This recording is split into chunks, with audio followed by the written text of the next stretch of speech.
They say the cruelest people in the world are the ones who smile while they destroy you. Laidi had the most beautiful smile in Xiangyang Village. And Cheng Qiao, sweet, trusting, endlessly forgiving.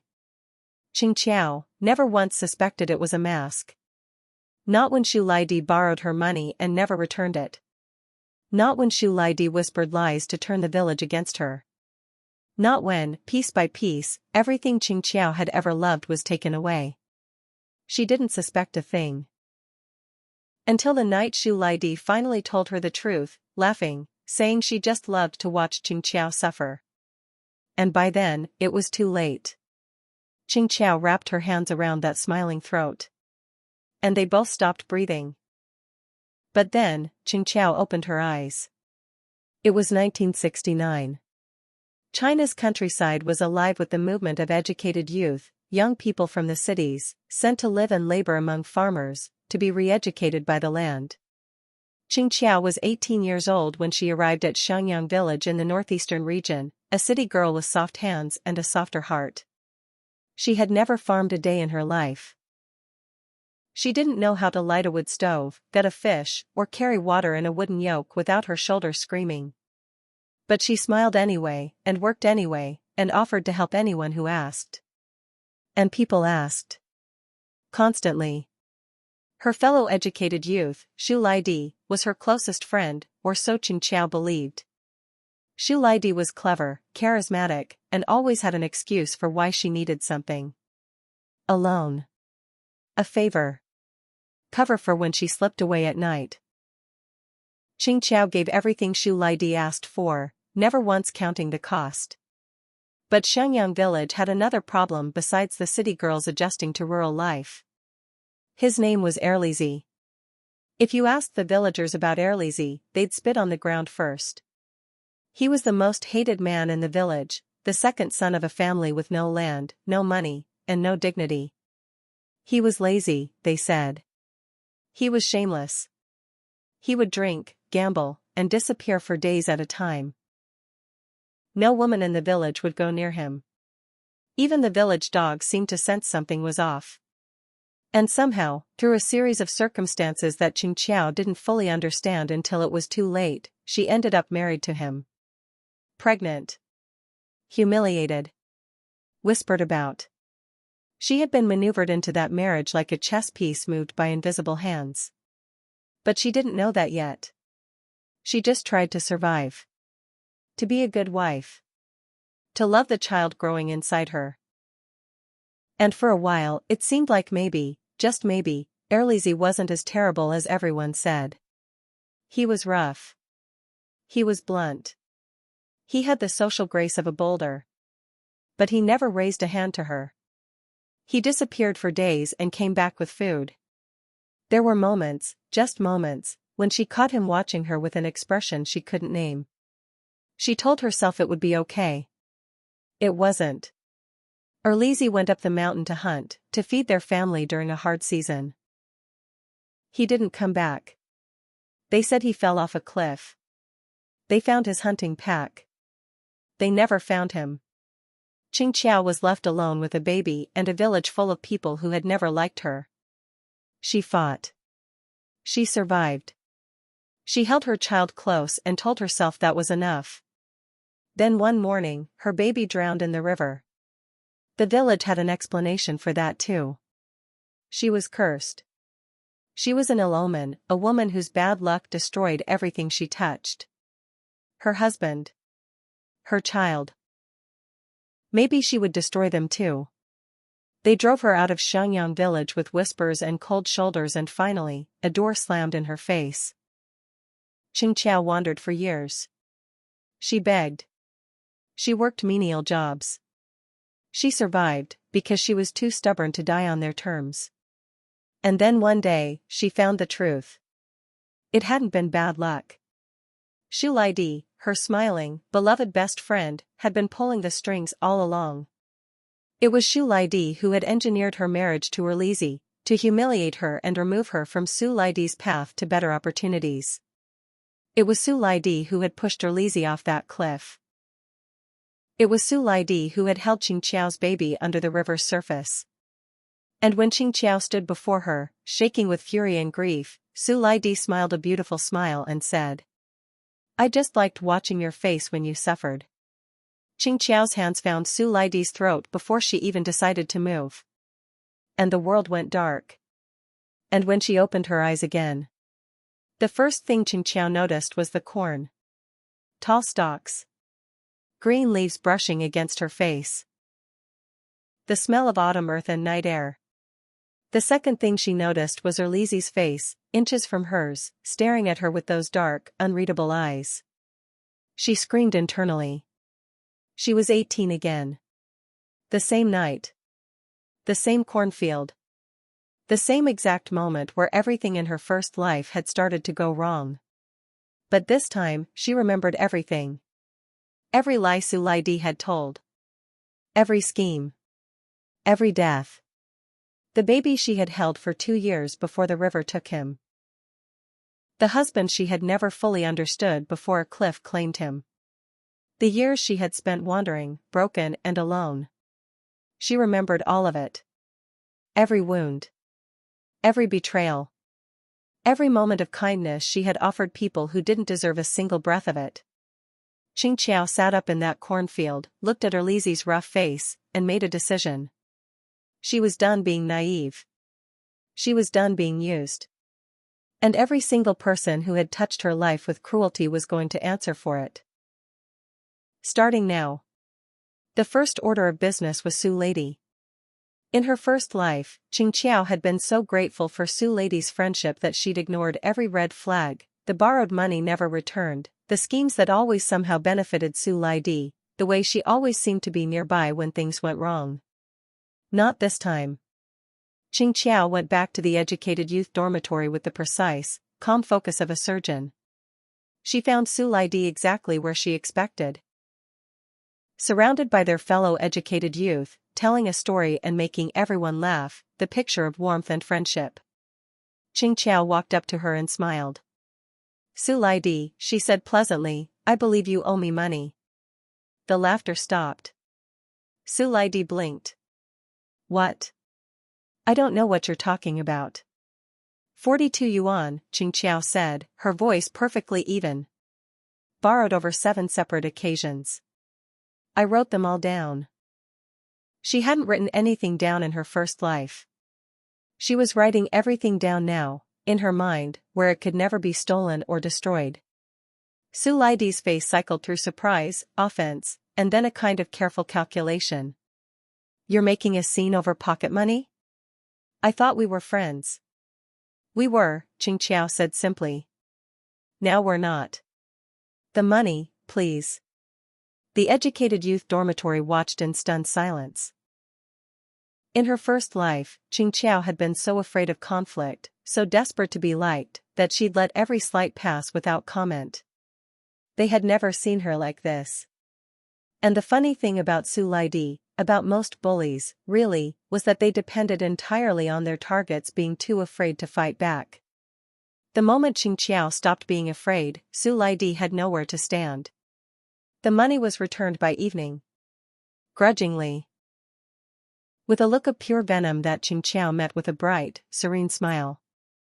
Here was the thing Cheng Qiao had never understood in her first life, because she'd been too busy surviving to look clearly.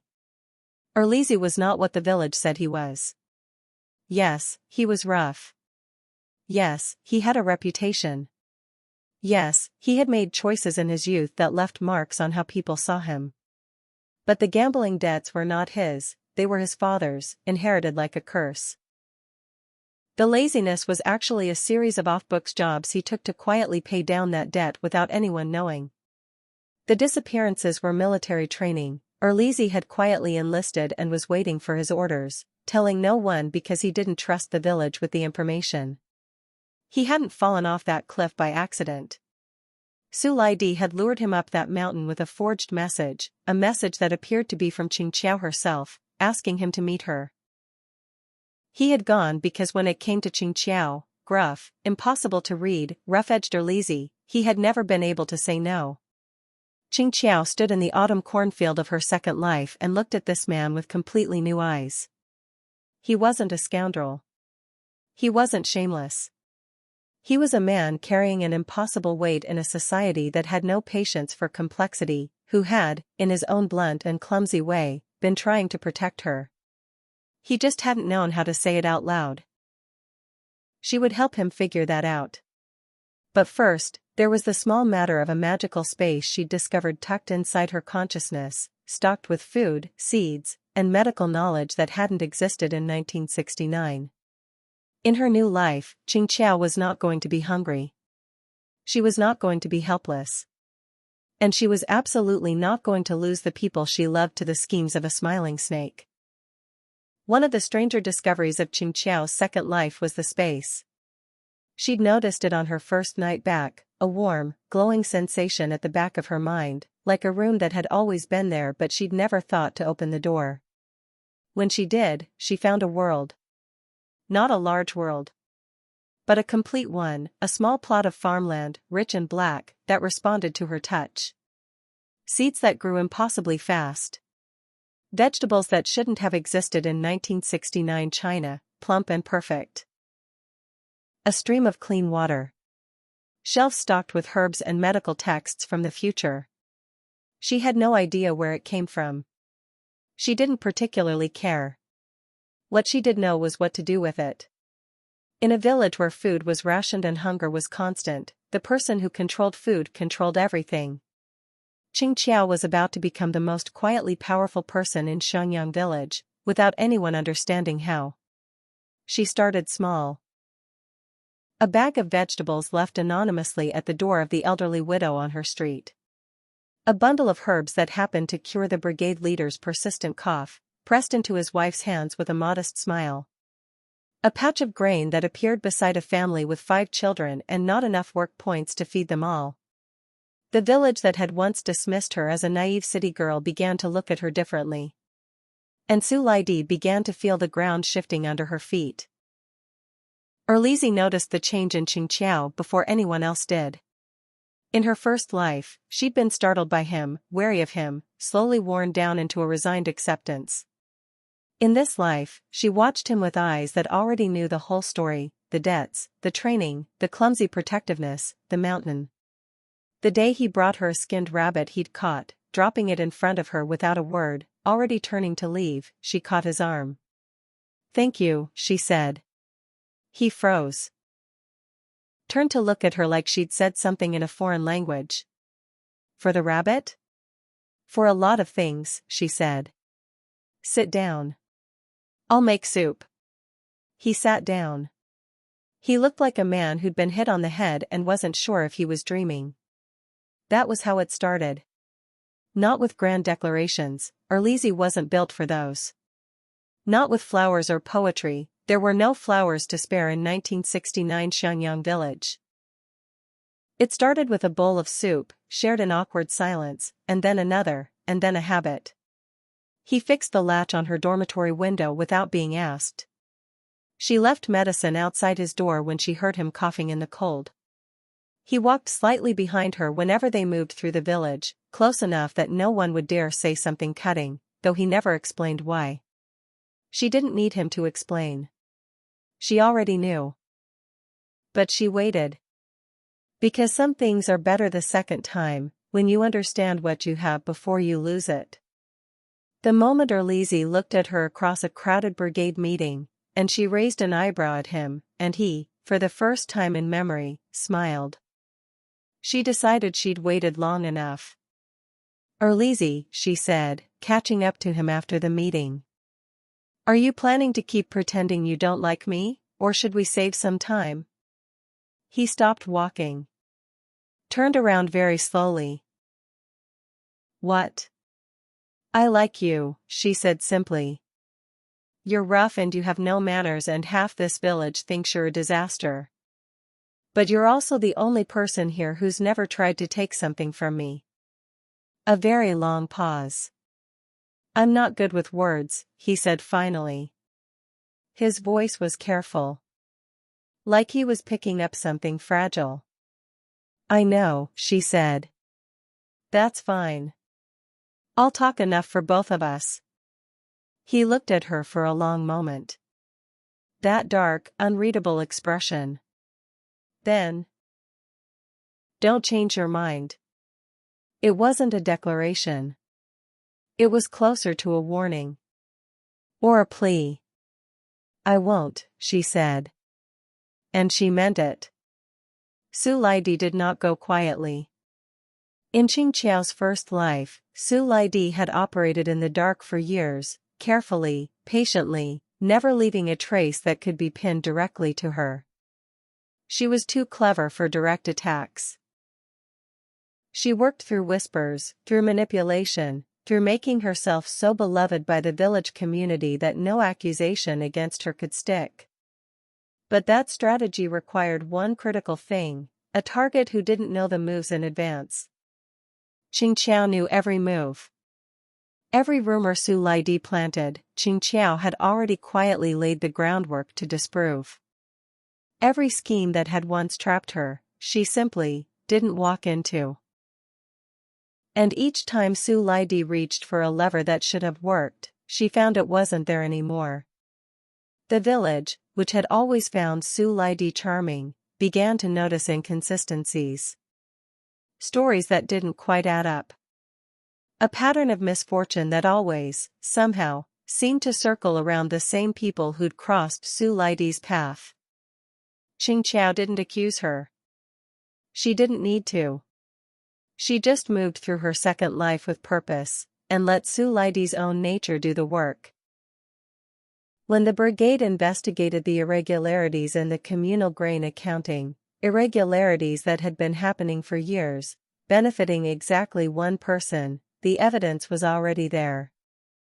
When the letters Su Laidi had forged were compared to her actual handwriting, because Cheng Qiao had quietly, over months, managed to get samples preserved, they matched. When the villagers who had been manipulated finally spoke to each other, and compared notes, the picture that emerged was not of a charming girl who was sometimes a bit thoughtless. It was of something much colder. Su Laidi was removed from the village. She lost her work points, her housing, her reputation. She was sent to a harder posting, a punishment assignment that the Educated Youth Program reserved for those who violated community trust. She went without her beautiful smile, for the first time. And in Xiangyang Village, that autumn, the harvest was the best anyone could remember. The brigade leader said it was the weather. The old women said it was luck finally turning. Cheng Qiao, carrying a basket of vegetables from a garden that shouldn't have grown half as well as it did, just smiled. Erlizi got his military orders in the spring. He came to find Cheng Qiao the night before he left, standing in her doorway with his pack on his back and his jaw set like he was preparing to walk into battle. Which, she supposed, he was. "I'll be back," he said. "Don't." "I'll be here," she said. "You don't know how long." "I'll be here, Erlizi." He looked at her for a very long time. Then he reached into his pack and pulled out a cloth bundle, inside, a small carved wooden box. The workmanship was rough and earnest and completely characteristic of him. "For your birthday," he said. "I didn't know when it was." "It's not my birthday." "I know." She laughed. It surprised her, the fullness of it, the ease. In her first life, she had forgotten what it felt like to laugh without something underneath it. He came back. He always came back, in the end, from the mountains, from the assignments, from the deployments that followed as his career advanced and the years moved forward and China itself changed around them. And she was always there. Not because she was waiting, she was far too busy for waiting. There was the village clinic she helped establish. The educational classes for the village children.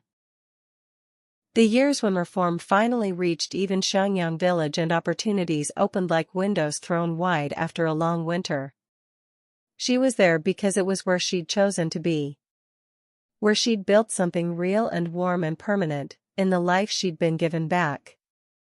The girl who arrived in that cornfield in 1969 had been naive, trusting, and completely unprepared for the darkness in human hearts.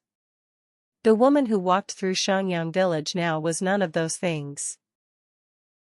She was careful, perceptive, and deeply, quietly powerful.